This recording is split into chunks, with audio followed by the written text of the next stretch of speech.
这个都真的是采了就可以放在嘴巴吃啊。不用特别料理，翠绿的美国空心菜就能这么吃。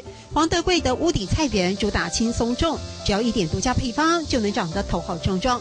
如果在都市没有办法处理的，才要交给你。那如果说在乡下自己有办法处理的，就自己要来处理，才能减量啊。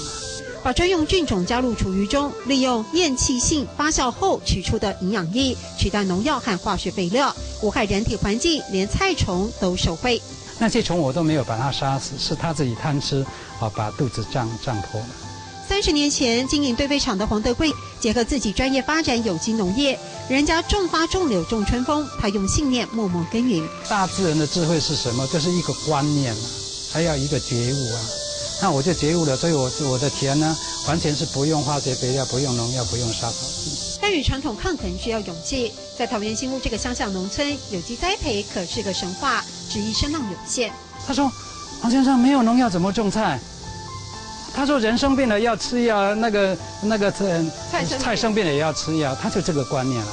一口气认养10甲农地，经营教育农场。黄德贵用毅力和时间拼搏，一块块教学板上不再只是文字，还有最殷切的期盼。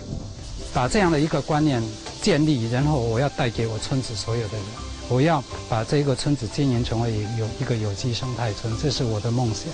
所以多年来你这样推广，其实大家都会说，在家里如果我真的厨余要再利用，用懂都 scam 会不会要很多时间？很易讲啊，很快，对不对？其实还蛮快的。如果你有1000万，会拿来做什么呢？老板花1000万无偿推广厨余回收再利用，而在台湾就因为有很多这样可爱的人，所以始终有着正面的力量。OU 懂都 scam 喊一个，OU 懂都 scam 喊一个。